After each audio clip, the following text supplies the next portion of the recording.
محبت کرتے ہیں ان سے اور ان کے لیے خاصے پریشان بھی رہتے ہیں. اور آج ہمارے اسٹوڈیو میں موجود ہیں جناب میاں طارق جاوید صاحب جو کہ chairman Pakistan overseas global community سے تعلق رکھتے ہیں.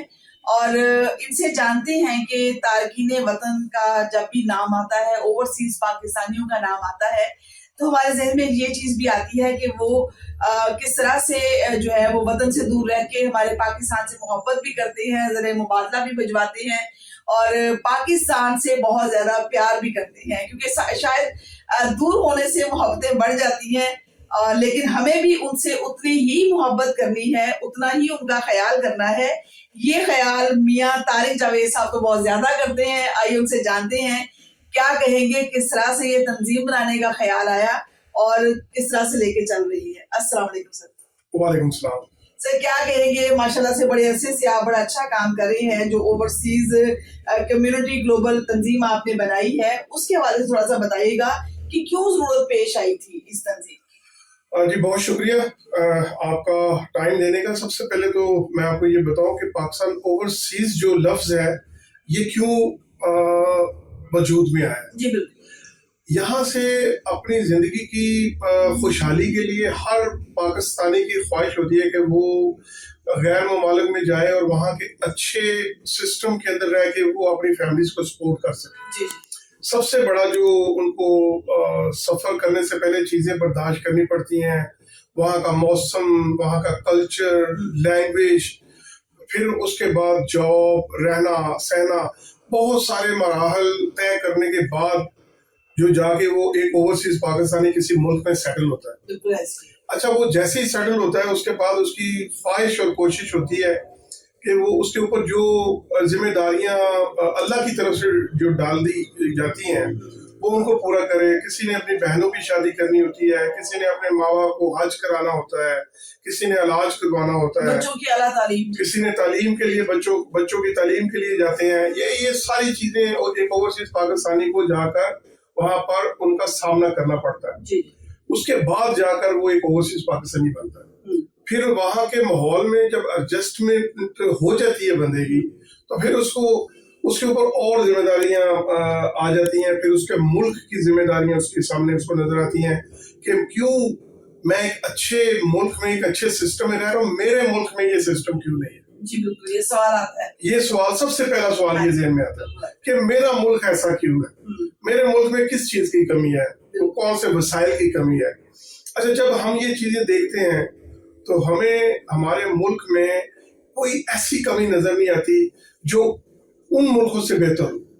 وسائل اللہ کی رحمت سے اس ملک میں مالا مال ہے, خزانوں سے مالا مال ہے, پانی ہے, دریا ہے, سمندر ہے, ریگستان ہے, اس میں زراعت ہے آپ کی جو پوری دنیا میں سب سے ہم ایکسپورٹ کرنے کی پوزیشن میں ہیں. 4 موسم ماشاءاللہ, 4 موسم ہیں. یہ چیزیں اور ملکوں میں نہیں ہیں.